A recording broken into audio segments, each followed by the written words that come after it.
tinha namorada.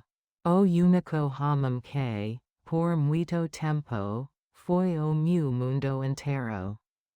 Ele me amava, cuidava de mim, me protegia como se eu fosse algo precioso demais para ser perdido. Então, por que eu falo dele no passado? Porque nem todo amor consegue vencer a realidade. E eu aprendi isso da forma mais cruel possível. Durante muito tempo, eu acreditei que amor bastava. Que duas pessoas que se escalam todos os dias conseguem superar qualquer coisa. Eu estava errada. Eu cresci sem paz. Aprendi cedo que o mundo não é gentil. Com quem nasce sem apoio. Enquanto outras crianças voltavam para casa. Eu crescia abrigo. Onde o carinho era dividido. E o futuro sempre parecia distante. Aos 20 anos, eu saí de lá. Sem diploma, sem família, sem ninguém para me orientar. Eu trabalhava uma loja de conveniência. Turnos longos, salário curto, e sonhos grandes demais para o meu bolso. Foi então que ele apareceu. Como uma chuva inesperada dia seco. Ele passava sempre pela loja. No começo, apenas cumprimentava. Depois, passava conversa. E, sem que eu percebesse. Ele começou a se importar de verdade. Ele era diferente. Gentil. Calmo. Mesmo estudando uma universidade famosa. Ele nunca me olhou com desprezo. Nunca me fez sentir menor. Com o tempo, nos apaixonamos. E, pela primeira vez, eu pensei. Talvez eu também mereça ser feliz. Nosso relacionamento durou anos. Até o dia que ele me pediu casamento. Naquele momento, aqui que todo o meu sofrimento finalmente fazia sentido. Mas, junto com a felicidade, veio medo silencioso. E eu sabia que casamento não é só entre duas pessoas. É entre famílias. E eu não tinha nenhuma. Ele tentou me acalmar. Disse que o amava muito. Talvez até demais. Disse que ela era superprotetora. Que aquele amor, às vezes, se transformava controle. E eu sorri. Disse que estava tudo bem. E eu ainda não sabia. Que algumas palavras não machucam apenas o coração. Elas destroem a dignidade. Aquele encontro mudaria tudo. Esta é a história que eu nunca imaginei viver. E se você ficar até o fim, talvez entenda por que, às vezes, amar também significa saber ir embora. Depois daquele dia, o silêncio nos separou. E eu precisava de paz. Ele precisava de respostas. Alguns dias depois, ele me ligou. A voz estava baixa, cansada, como se tivesse envelhecido de repente. Disse que amei. Não parava de chorar. Que gerava arrependimento. Disse que a casa deles tinha virado campo de guerra. E então, quais sucederão? Ele perguntou, ainda existe alguma chance para nós? Feche os olhos, antes de responder. Não porque eu não o amasse. mas porque eu já sabia. O que precisava dizer. Eu te amo respondi. Mas amar não é o suficiente. Eu não consigo viver. Lugar onde preciso prover o meu valor. Todos os dias. Eu não posso casar. Sabendo que sua me. So me aceita agora, por causa do dinheiro. Ele tento argumentar. Disse que poderíamos dar jeito. Que não precisávamos conviver com eles. Mas eu sabia. Mais cedo ou mais tarde. Ele sentiria falta da família. Eu jamais poderia. Que ele rompesse. Como os próprios pais. Se eu ficar continue. Eu vou me perder. Eu lutei a vida inteira para existir do jeito que sou. Do outro lado da linha. Ele coro. Nos despedimos. Sem gritos. Sem acusaos. Com dor. Mas sem raiva. Alguns dias depois. A me dele apareceu na porta da minha casa. Sem avisar. O cabelo desalinhado. O rosto cansado. O orgulho quebrado. Ela chorava e implorava. Por favor, não acabe com a vida do meu filho.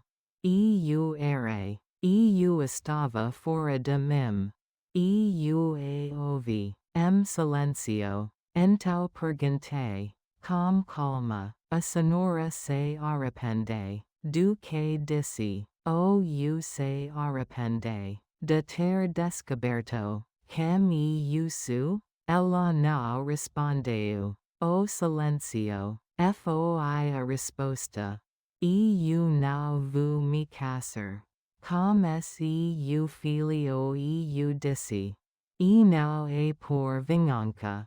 É porque eu aprendi. Que amor, sem respeito, vira prisão. Ela saiu prontos. Eu fechei a porta. E, pela primeira vez. Muito tempo. Respirei fundo. Segui frente. Mergulhei no trabalho. Ampliei o legado. Do meu avô. Usei cada centavo. Com responsabilidade. Honrando o homem. Que me encontrou. Quando eu achava. Que estava sozinha no mundo. Com o tempo. Outra pessoa apareceu. Alguém que não perguntou. De onde eu vinha.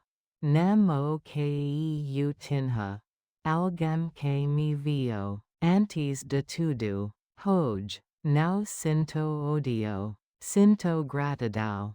Porque aprendi. Que o dinheiro. Revela quem as pessoas são. Mas é a dignidade. Que define. Quem permanece. Na sua vida. E, pela primeira vez. Eu não estava apenas sobrevivendo. Eu estava vivendo. No dia marcado. Fui até a casa deles. Escolhi uma roupa simples. Discreta. Eu não queria impressionar ninguém. Queria apenas encarar a verdade. A me dele abriu a porta. Como mesmo olhar de sempre. Frio. Avaliador. Não perguntou como eu estava. Não sorriu. Apenas me mandou sentar. Antes mesmo que o chá esfriasse. O interrogatório cômico. Você sabe que meu filho tem futuro brilhante, não sabe? Boa universidade. Boa empresa. Ela falava devagar. Como quem ensina algo óbvio. A alguém inferior. Meninas de boa família. Fez fila por ele. Pais presentes. Historica limpo. Ella me olhao fixamente. E concluyo. Voce não pertence a este lugar. Eu respirei fundo. E respondi, sem elevar a voz. Eu sempre sub. Aquilo pareceu incentivo-la. Ela continua. Listando tudo. O que eu não tinha. Pais. Diploma. Arranca. Cada palavra. Era dita. Como se fosse uma fala de caráter. Algo mudou dentro de mim. Levantei a cabeça. E disse calmamente. Eu não insisto. Estar aqui. Eu apenas existo. Ela riu. Uma risada curta. Desdenhosa. Existir não basta. Para ser esposa do meu filho. Foi então que a porta se abriu. A irmã dele entrou apressada. Ainda usando o uniforme do banco. Quando me viu, parou. O rosto perdeu a cor. Ela se aproximou devagar. E se curvou. Senhora Han, quer dizer, nossa cliente VIP? O silêncio foi ensurdecedor. A me gaguejou. O que voce está dizendo? A irmã respirou fundo.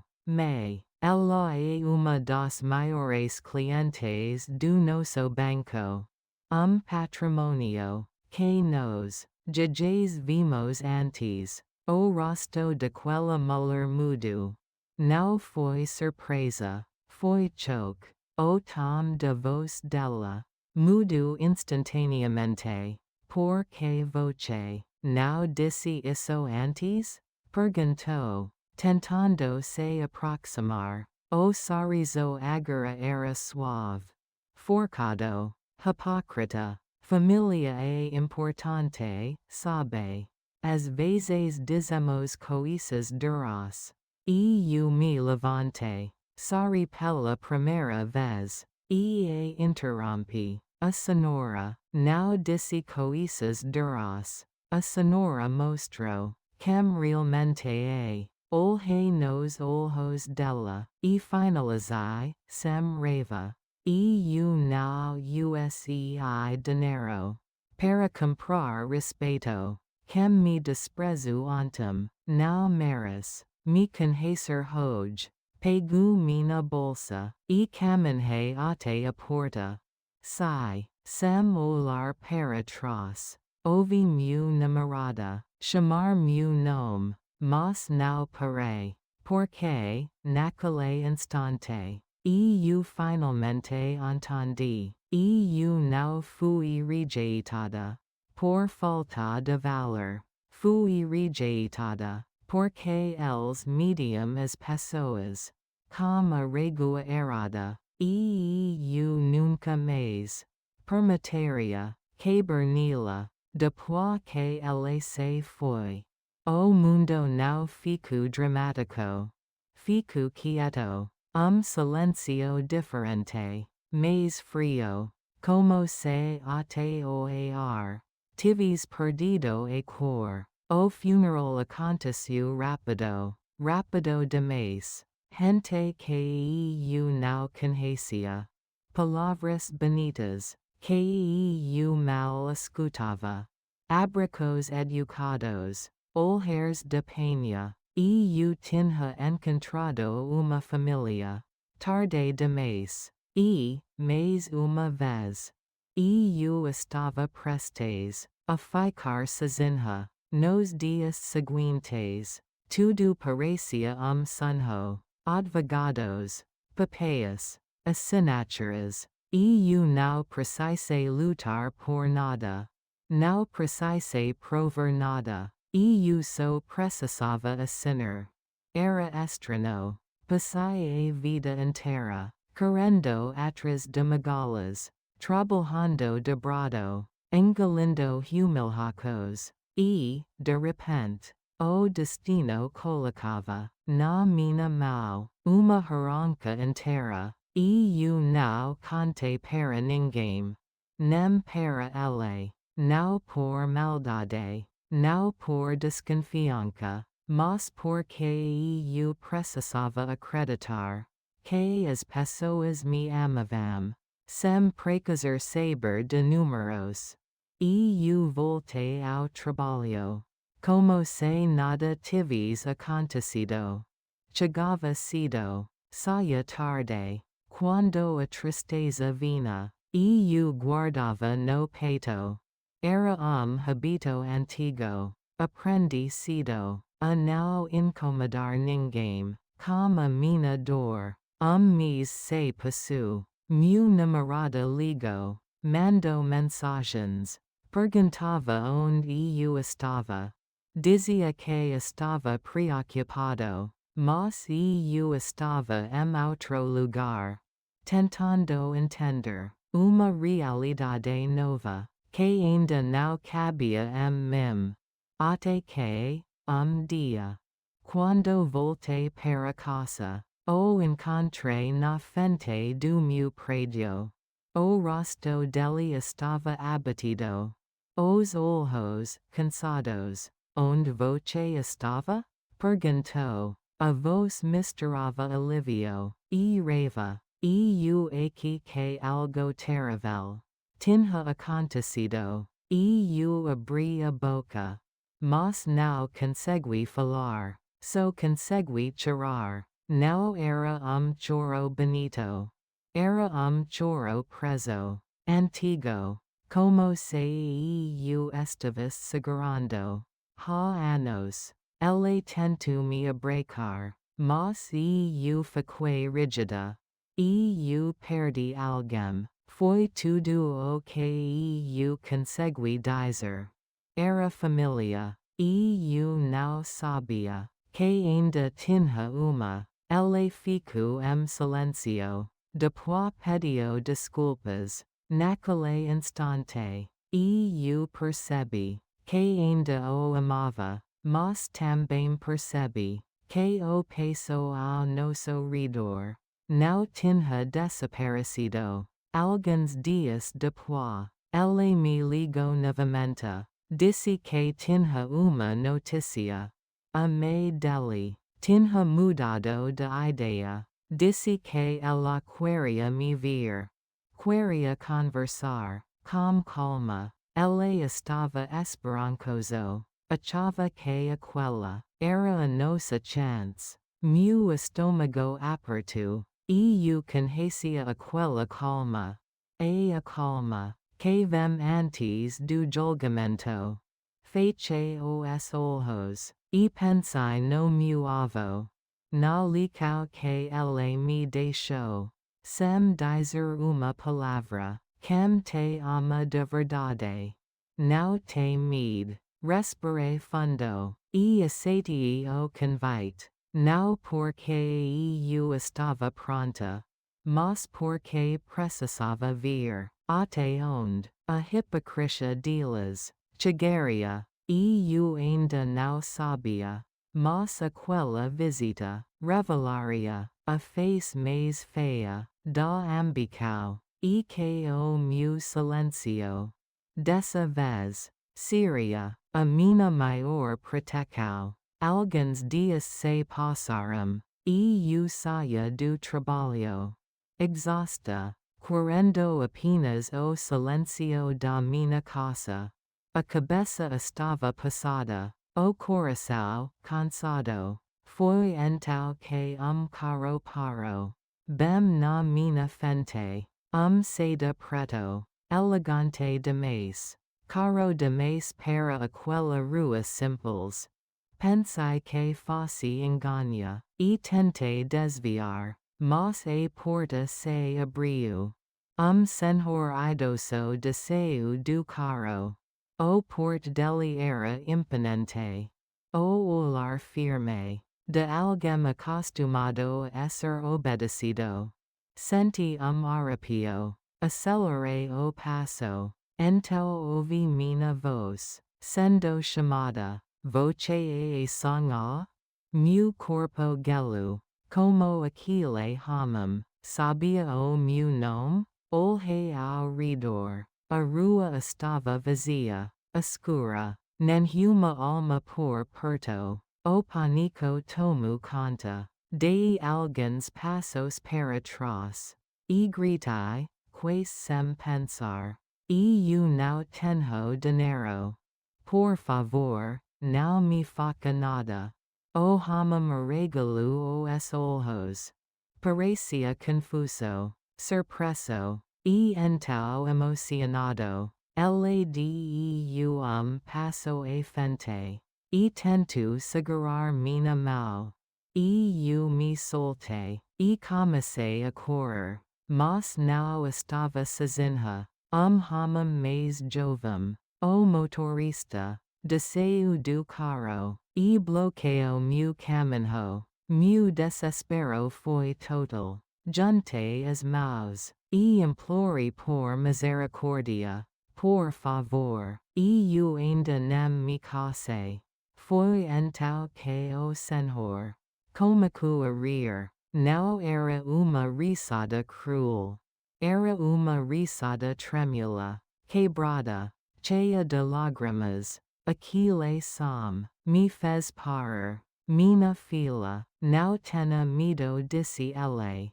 Com a voz embargada, respirou fundo, e continua. Eu te procurei por anos. Minha mente ficou em branco. Ele me olhava, como se estivesse diante de milagre. Voce a minha neta, a única que me restou. E eu não consegui responder. Cresci acreditando que estava sozinha no mundo, que não tinha ninguém, e, de repente, aquele homem dizia que era meu avô. Fomos até café próximo. Ele precisava se sentar. As mãos tremiam. Ali, ele me contou tudo. Disse que se opôs ao casamento dos meus pais. Que, por orgulho, rompeu com o próprio filho. Quando se arrependeu, já era tarde demais. Meus pais haviam partido, e ele viveu anos, carregando essa culpa. Conto que me procurou, por toda parte, abrigos, registros antigos, endereços que não existiam mais. Então, como os olhos marejados, ele disse, eu estou doente, não tenho muito tempo. Naquele momento, eu entendi. Ele não me encontrou, por acaso. Ele me encontrou, para se despedir, e para me dizer tudo o que tinha. Parecia delírio, mas, nos dias seguintes, viram advogados, documentos, assinaturas, tudo estava preparado. Há muito tempo, e eu só precisava existir. Pouco depois, ele piorou, e antes que eu pudesse chamá-lo de avô, com naturalidade, ele se foi, e eu corri, como se tivesse perdido alguém que esteve comigo a vida inteira, porque, de alguma forma, ele esteve, naquele momento, e eu ainda não sabia.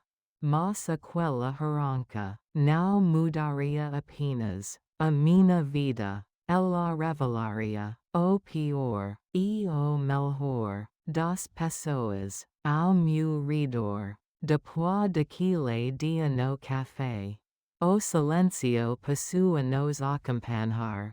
Não era silêncio confortável. Era pesado, cheio de coisas não ditas. Parecia que qualquer palavra poderia piorar tudo. Meu namorado se desculpava o tempo todo. Dizia que não imaginava que a me chegaria aquele ponto. que tudo tinha sido do controle. Eu dizia que entendia. Dizia que não era culpa dele. Em parte, era verdade. Mas, no fundo, eu sabia. Aquilo não era apenas mal entendido. Era aviso. Dias depois, o telefone dele tocou. Eu estava ao lado. Não consegui ouvir todas as palavras. Mas a voz dela era alta demais para ser ignorada. Ela dizia que o casamento precisava ser cancelado. Que ele estava cometendo amor. Que ainda dava tempo de voltar atrás. Ele não respondia. Apenas ouvia. Com o rosto tenso. Os ombros caídos. Quando desligou. Tento sorrir. Disse que tudo ia se resolver. Mas aquele sorriso não chegou aos olhos. Crescer sem paz. Me ensinou a reconhecer. A rejeição cedo demais. Aprendi a perceber. Quando lugar não é para mim. Mesmo assim, ouvir aquilo voz alta. Ainda machuca. No trabalho. Eu comia eros bobos. Coisas que nunca errava. Casa. O sono não vinha. A mente não parava. Eu me perguntava. Silêncio. Até onde vai o sacrifício? E onde comica a humilhação? Eu não escolhi. Nascer sem paz. Não escolhi crescer abrigo. Não escolhi não ter diploma. Mas escolhi lutar. Escolhi trabalhar. Escolhi não depender de ninguém. E era exatamente isso que estava usando contra mim. Como se meu esforço não valesse nada. Como se minha história fosse defeito. Uma noite, ele me ligou. A voz estava baixa, cansada. Disse que amei. Não parava de pressioná-lo. Que falava todos os dias. Que repetia sempre as mesmas coisas. Disse que me amava, mas também disse que não sabia como lidar com tudo aquilo. Foi ali que eu percebi. Ele estava dividido entre a mulher que amava e a família que o moldou. E eu estava sozinha no meio disso tudo. Naquela noite, chorei sozinha, não por fraqueza, mas por cansaço. Cansaço de sempre ter que provar que eu merecia respeito. Pensai, pela primeira vez, que talvez o amor não fosse suficiente, que, para seguir frente, eu precisaria perder algo que eu amava muito. Mas, enquanto eu tentava entender como sobreviver a essa ideia, algo completamente inesperado aconteceu. Algo que mudaria tudo. Ela se sentou em nossa frente. Como se já tivesse decidido tudo. Não perguntou quem eu era. Não pediu licença. Apenas ocupou o espaço. Falava como o filho de forma carinhosa. Ria. Elogiava a roupa dele. Como se estivesse orgulhosa de algo que lhe pertencia. Eu estava ali. Mas era como se eu fosse invisível. Quando finalmente falou comigo, não foi cumprimento. Foi uma avaliação. Ela me observou dos pés à cabeça. Mais de uma vez. Soltou suspiro impaciente. E disse, Então voce a namorada dele? A forma como ela falou me fez sentir minúscula. Meu namorada tentou aliviar o clima. Disse meu nome. Disse que eu era a mulher. Com quem ela queria se casar. Ela franziu a testa. Casar? Não lembra de ter ouvido isso. Ela insistiu. Disse que eu era a pessoa certa.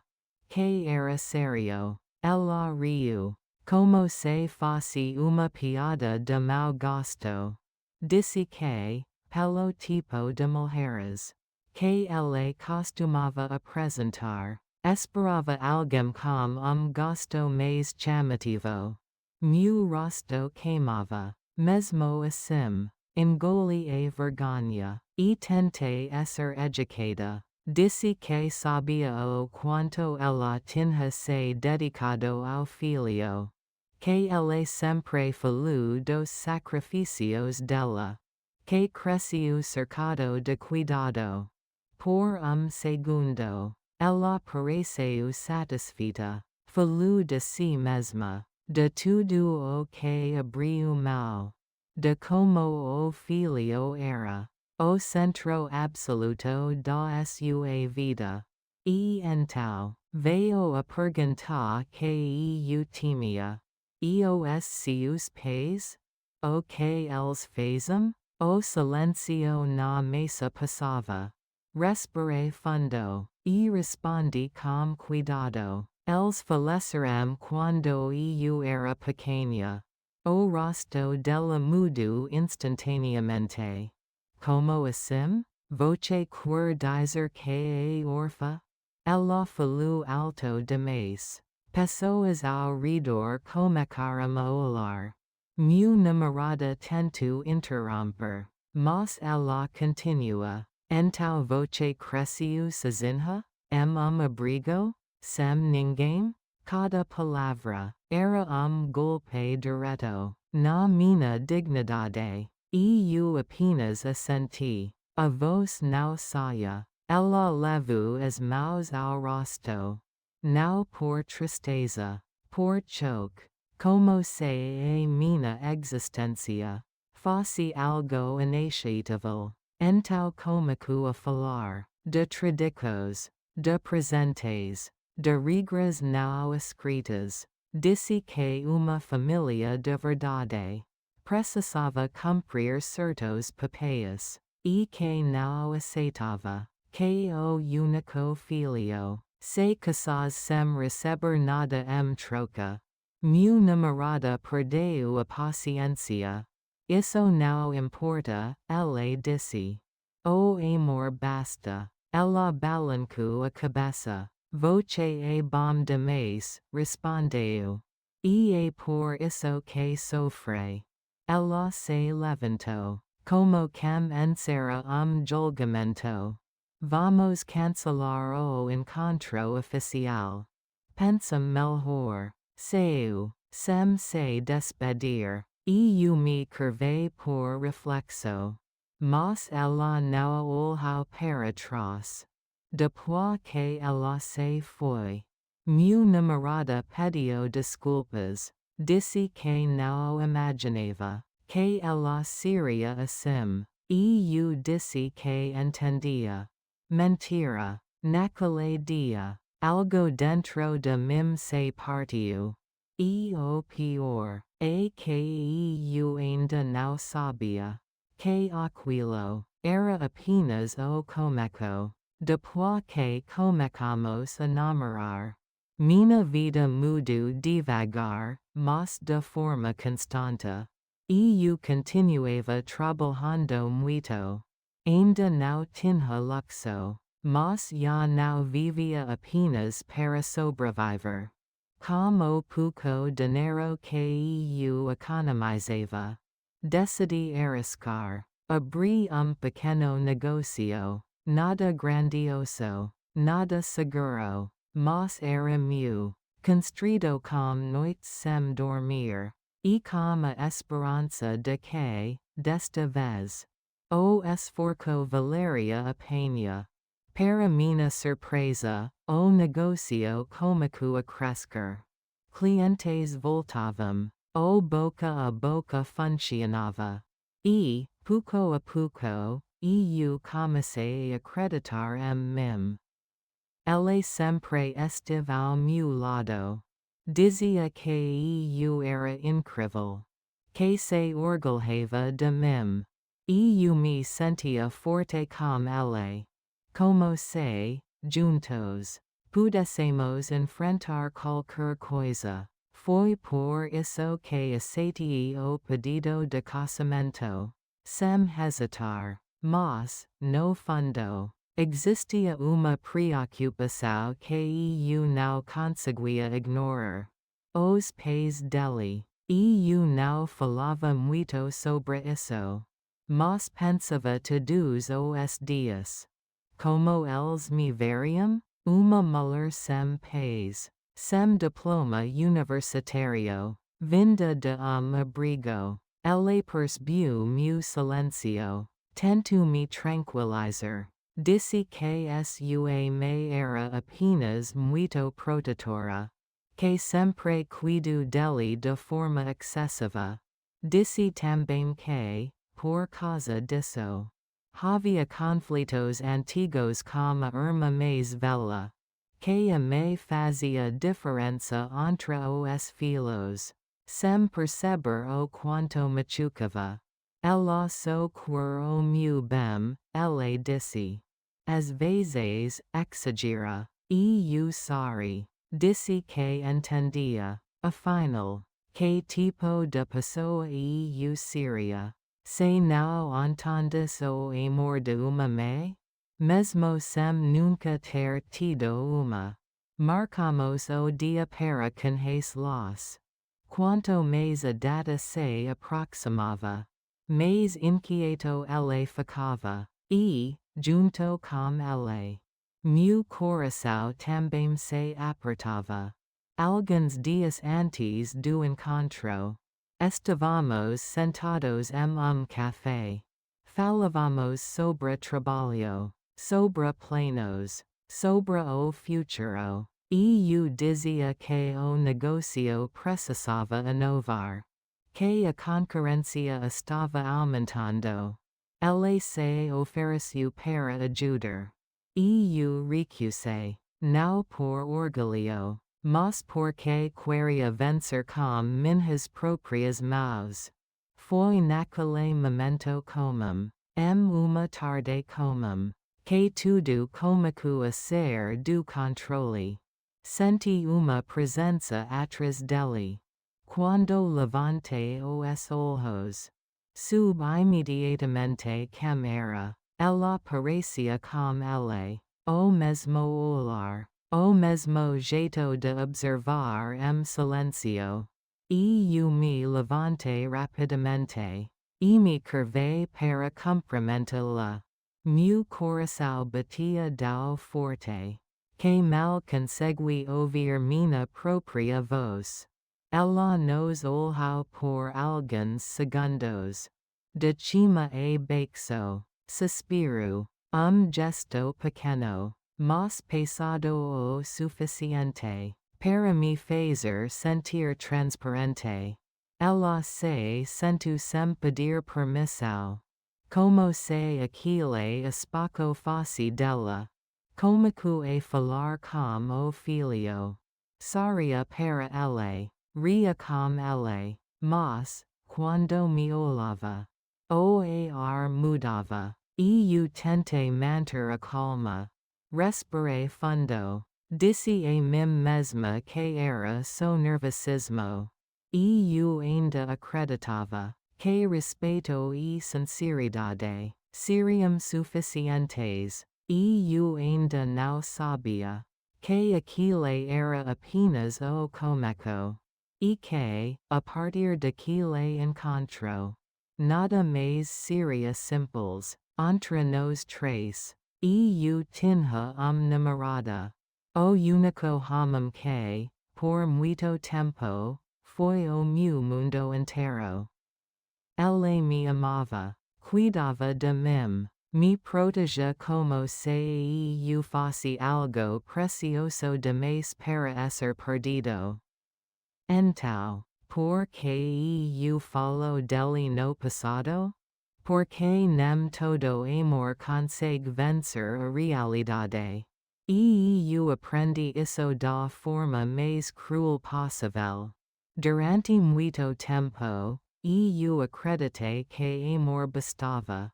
Que duas pessoas que se escalam todos os dias conseguem superar qualquer coisa. Eu estava errada. Eu cresci sem paz.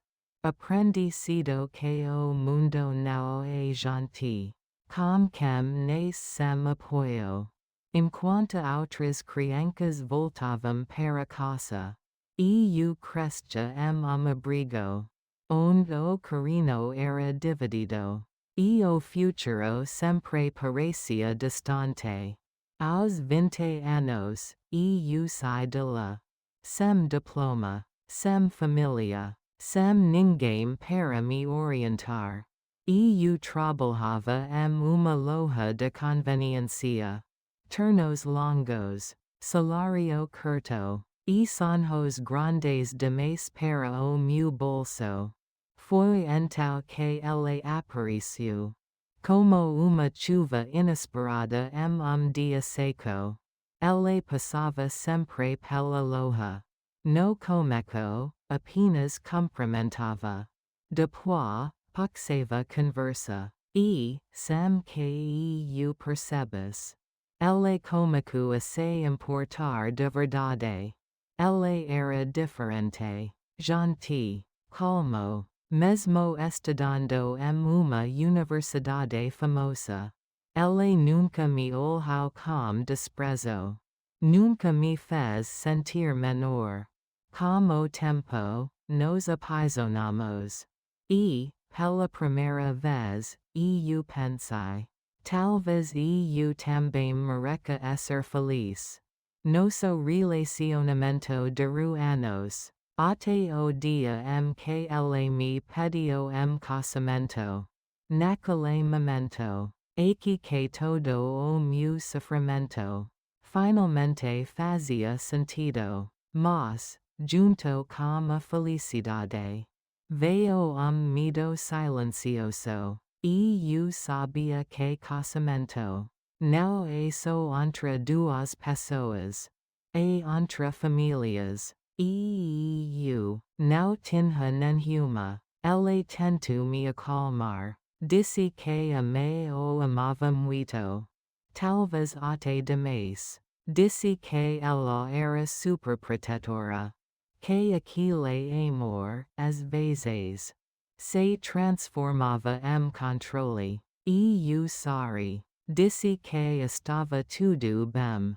Eu ainda não sabia.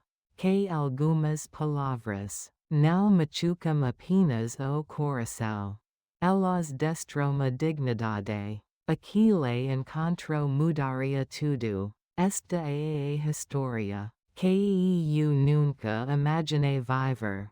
E se você ficar até o fim, talvez entenda por que, às vezes, amar também significa saber ir embora.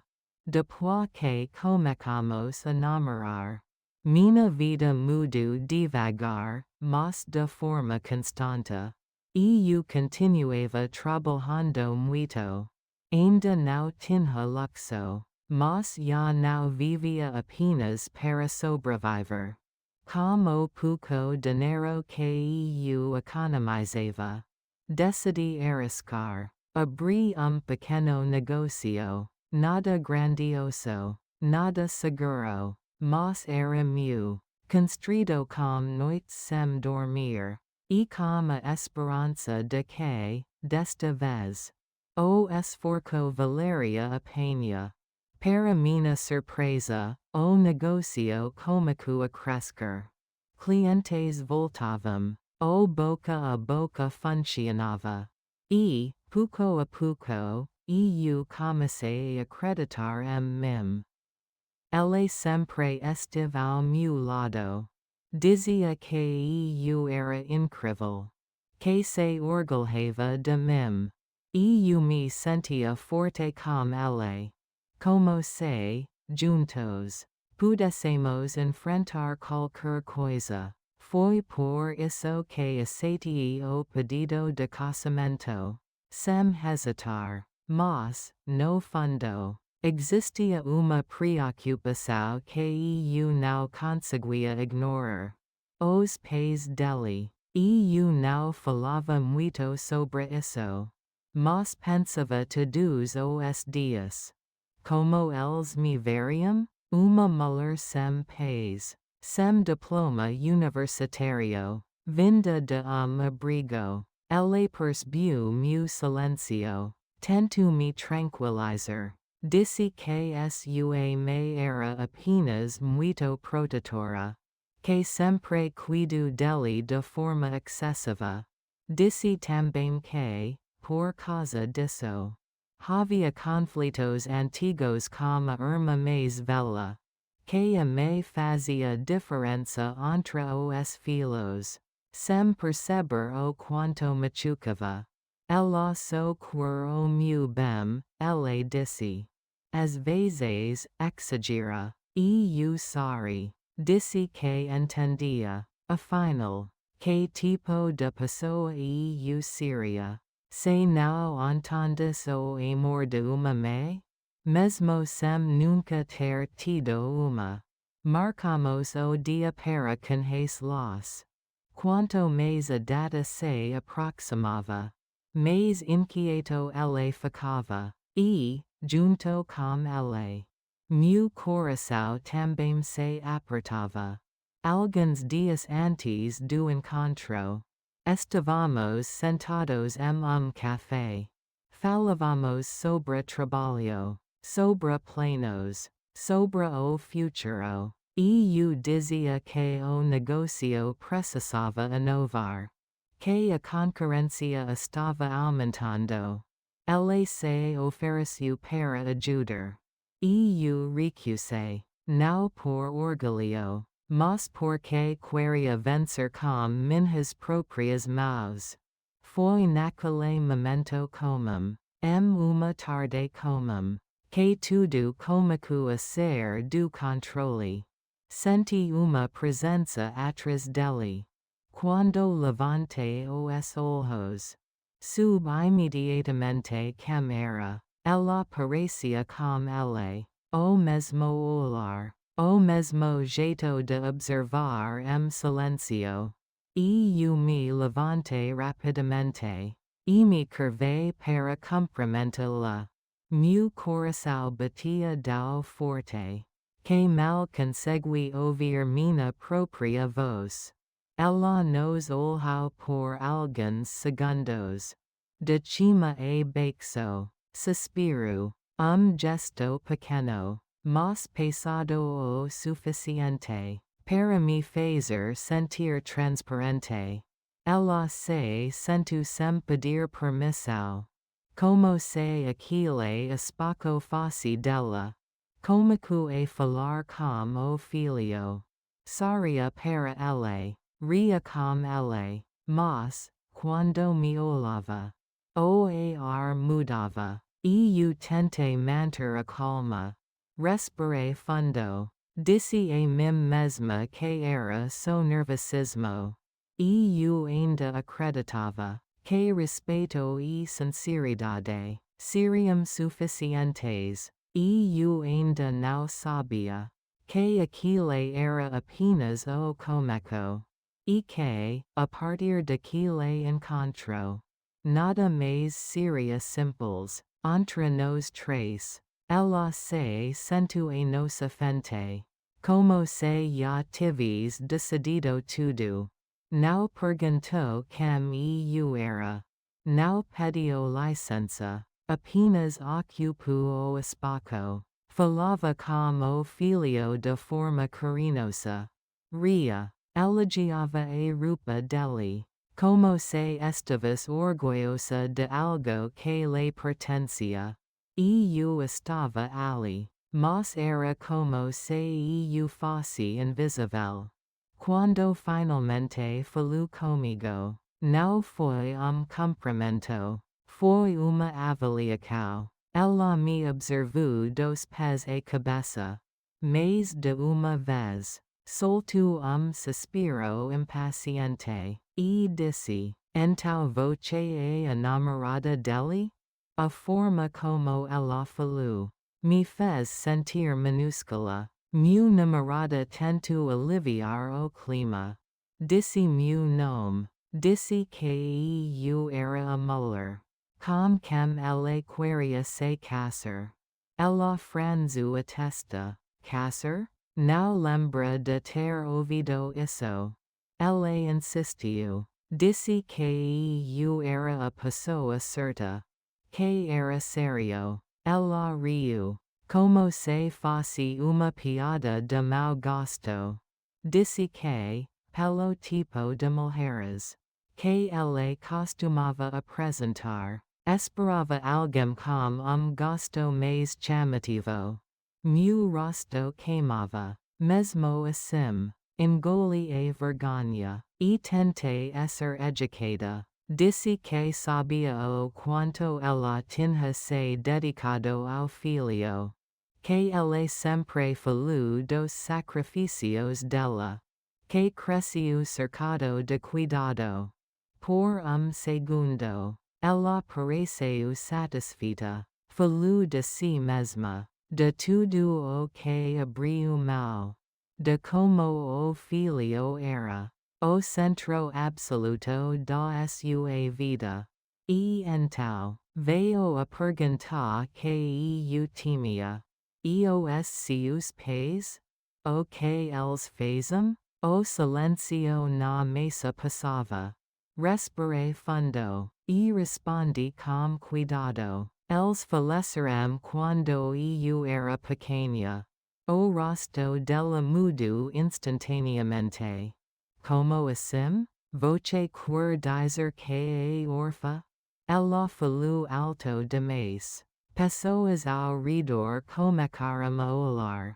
Meu namorada tentou interromper, mas ela continua. Então você cresceu sozinha? Abrigo? Sem ninguém? Cada palavra era golpe direto na minha dignidade. E eu apenas assenti. A voz não saia. Ela levou as mãos ao rosto. Não por tristeza. Por choque. Como se a minha existência fosse algo inaceitável. Então começou a falar. De tradicos. De presentes. De regras não escritas. Disse que uma família de verdade precisava cumprir certos papéis, e que não aceitava que o único filho se casasse sem receber nada em troca. Meu namorada perdeu a paciência. Isso não importa, ela disse. O amor basta. Ela balancou a cabeça. Você é bom demais, respondeu. E é por isso que sofre. Ela se levantou. Como quem encerra julgamento.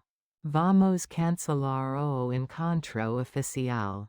Pensa melhor. Seu. Sem se despedir. E eu me curvei por reflexo. Mas ela não olhou para trás. Depois que ela se foi, meu namorada pediu desculpas. Disse que não imaginava que ela seria assim. E eu disse que entendia.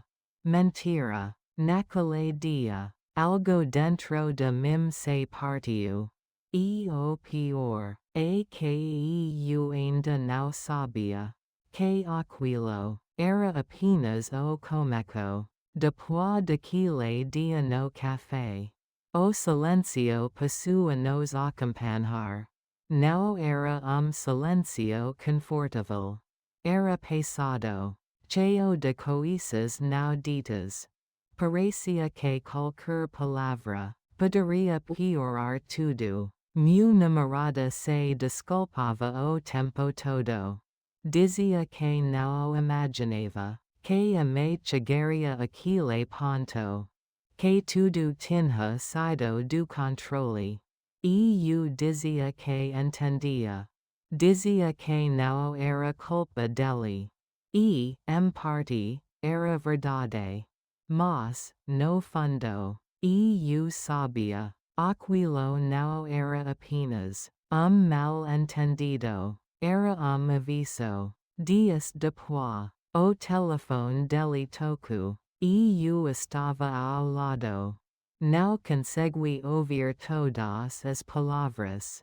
Mas a voz dela era alta demais para ser ignorada. Ela dizia que o casamento precisava ser cancelado. Que ele estava cometendo amor. Que ainda dava tempo de voltar atrás. Ele não respondia. Apenas ouvia. Com o rosto tenso. Os ombros caídos. Quando desligou. Tento sorrir. Disse que tudo ia se resolver. Mas aquele sorriso não chegou aos olhos. Crescer sem paz. Me ensinou a reconhecer. A rejeição cedo demais. Aprendi a perceber. Quando lugar não é para mim. Mesmo assim. Ouvir aquilo em voz alta. Ainda machuca. No trabalho. Eu comia eros bobos. Coisas que nunca errava. Em casa. O sono não vinha. A mente não parava. Eu me perguntava. Em silêncio. Até onde vai o sacrifício? E onde comica a humilhação? Eu não escolhi. Nascer sem paz. Não escolhi crescer em abrigo. Não escolhi não ter diploma. Mas escolhi lutar. Escolhi trabalhar. Escolhi não depender de ninguém. E era exatamente isso que estavam usando contra mim.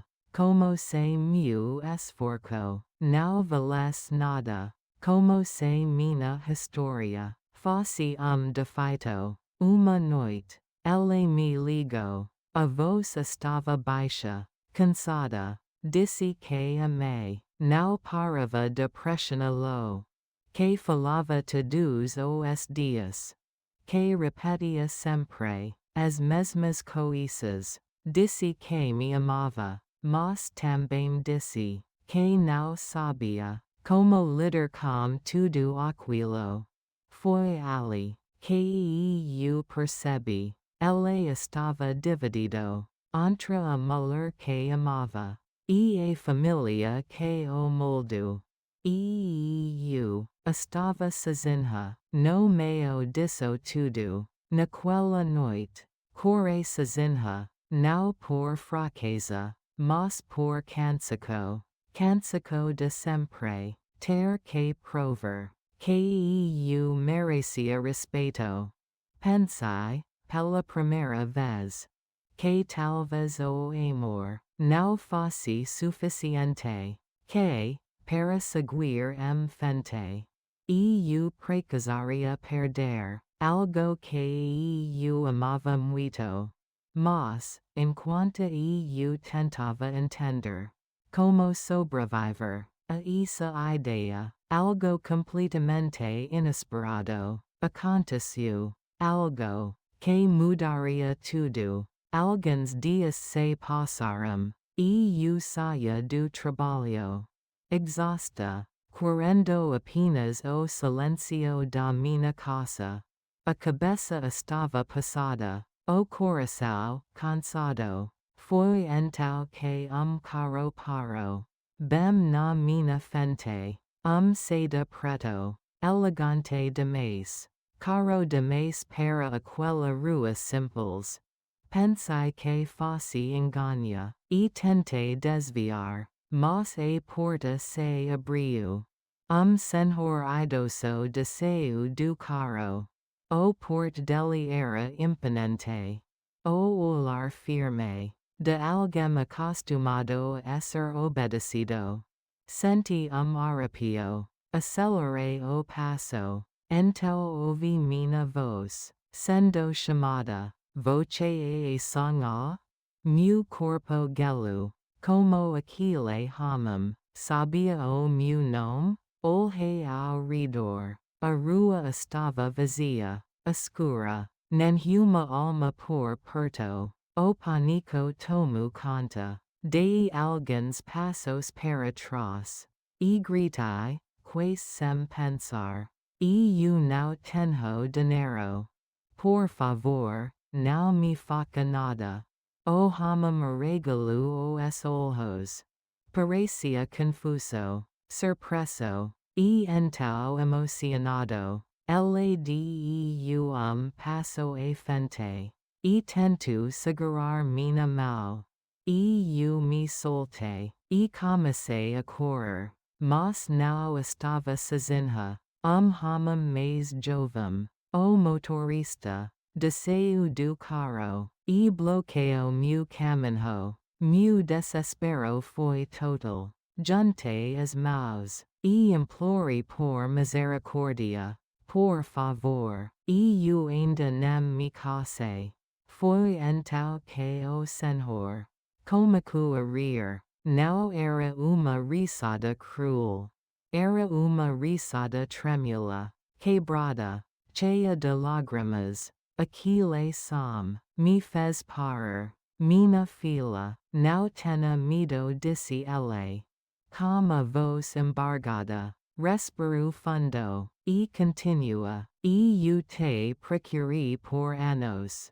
Minha mente ficou em branco. Ele me olhava, como se estivesse diante de milagre. Voce a minha neta. A única que me restou. E eu não consegui responder. Cresci acreditando que estava sozinha no mundo. Que não tinha ninguém. E, de repente, aquele homem dizia que era meu avô. Fomos até café próximo. Ele precisava se sentar. As mãos tremiam. Ali. Ele me contou tudo. Disse que se opôs ao casamento dos meus pais. Que, por orgulho, rompeu com o próprio filho. Quando se arrependeu, já era tarde demais. Meus pais haviam partido. E ele viveu anos, carregando essa culpa. Conto que me procurou, por toda parte, abrigos, registros antigos, endereços que não existiam mais. Então, como os olhos marejados, ele disse, e eu estou doente, não tenho muito tempo. Naquele momento, e eu entendi. Ele não me encontrou, por acaso. Ele me encontrou, para se despedir, e para me dizer tudo o que tinha. Parecia delírio. Mas, nos dias seguintes, viram advogados, documentos, assinaturas. Tudo estava preparado. Há muito tempo. E eu só precisava existir. Pouco depois, ele piorou. E antes que eu pudesse chamá-lo de avô, com naturalidade, ele se foi. E eu corri, como se tivesse perdido alguém que esteve comigo a vida inteira, porque, de alguma forma, ele esteve naquele momento. E eu ainda não sabia. Mas aquela arranca não mudaria apenas a minha vida. Ela revelaria o pior e o melhor das pessoas ao meu redor. Depois que ele se foi, o mundo não ficou dramático. Ficou quieto. Silêncio diferente, mais frio, como se até o ar tivesse perdido a cor. O funeral aconteceu rapido, rapido demais. Gente que eu não conhecia. Palavras bonitas, que eu mal escutava. Abricos educados, olheiros de penha. Eu tinha encontrado uma família. Tarde demais. Mais uma vez. Eu estava prestes a ficar sozinha. Nos dias seguintes, tudo parecia sonho. Advogados, papéis, assinaturas. Eu não precisei lutar por nada. Não precisei provar nada. Eu só precisava assinar. Era estranho. Passei a vida inteira correndo atrás de migalhas, trabalhando dobrado, engolindo humilhações, e, de repente, o destino colocava na minha mão uma herança inteira. Eu não contei para ninguém. Nem para ele. Não por maldade. Não por desconfiança. Mas porque eu precisava acreditar que as pessoas me amavam. Sem precisar saber de números. Eu voltei ao trabalho. Como se nada tivesse acontecido. Chegava cedo. Saía tarde. Quando a tristeza vinha, eu guardava no peito. Era hábito antigo. Aprendi cedo a não incomodar ninguém. Com a minha dor. Mês se passou. Meu namorado ligou. Mandou mensagens. Perguntava onde eu estava. Dizia que estava preocupado. Mas eu estava em outro lugar. Tentando entender. Uma realidade nova. Que ainda não cabia em mim. Até que, dia. Quando voltei para casa, o encontrei na frente do meu prédio. O rosto dele estava abatido. Os olhos, cansados. Onde você estava? Perguntou. A voz misturava alívio e raiva. Eu aqui que algo terrível tinha acontecido. Eu abri a boca. Mas não consegui falar. Só consegui chorar. Não era choro bonito. Era choro preso. Antigo. Como se eu estivesse segurando. Há anos. Ele tentou me abraçar. Mas eu fiquei rígida. Eu perdi alguém. Foi tudo o que eu consegui dizer. Era família. Eu não sabia que ainda tinha uma. Ele ficou em silêncio. Depois pediu desculpas. Naquele instante, eu percebi que ainda o amava, mas também percebi que o peso ao nosso redor não tinha desaparecido. Alguns dias depois, ele me ligou novamente. Disse que tinha uma notícia. Amei dele. Tinha mudado de ideia. Disse que ela queria me ver. Queria conversar. Com calma. Ele estava esperançoso. Achava que aquela era a nossa chance. Meu estômago apertou. Eu conhecia aquela calma. A calma que vem antes do julgamento. Feche os olhos. E pensei no meu avô. Na lição que ele me deixou. Sem dizer uma palavra. Quem te ama de verdade. Não te medo. Respirei fundo. E aceitei o convite. Não porque eu estava pronta. Mas porque precisava ver. Até onde a hipocrisia deles chegaria. Eu ainda não sabia.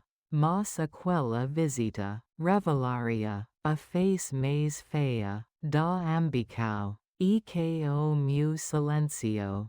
Dessa vez, Syria, a mina maior protecao, no dia marcado, fui ate a casa delas.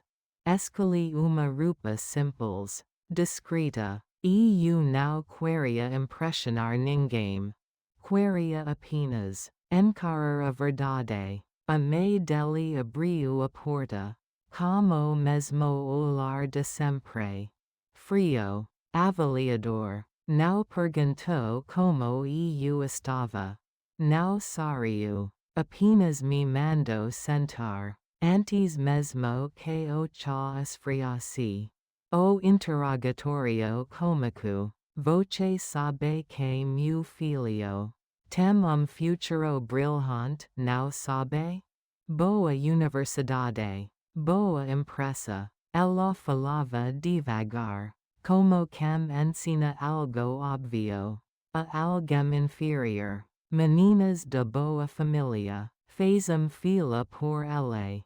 Pais presentes, histórica limpo. Ela me olhou fixamente, e concluiu, você não pertence a este lugar. Eu respirei fundo, e respondi, sem elevar a voz. Eu sempre soube. Aquilo pareceu incentivá-la. Ela continua, listando tudo, o que eu não tinha. Pais, diploma, arranca. Cada palavra era dita, como se fosse uma fala de caráter. Algo mudou dentro de mim. Levantei a cabeça, e disse calmamente, eu não insisto em estar aqui. Eu apenas existo. Ela riu, uma risada curta, desdenhosa. Existir não basta para ser esposa do meu filho. Foi então que a porta se abriu. A irmã dele entrou apressada, ainda usando o uniforme do banco. Quando me viu, parou, o rosto perdeu a cor. Ela se aproximou devagar, e se curvou. Senhora Han, quer dizer, nossa cliente VIP? O silêncio foi ensurdecedor. Me gaguejou. O que você está dizendo? A irmã respirou fundo. Ela é uma das maiores clientes do nosso banco. Patrimônio que nós já vimos antes. O rosto daquela mulher mudou. Não foi surpresa, foi choque. O tom de voz dela mudou instantaneamente. Por que você não disse isso antes?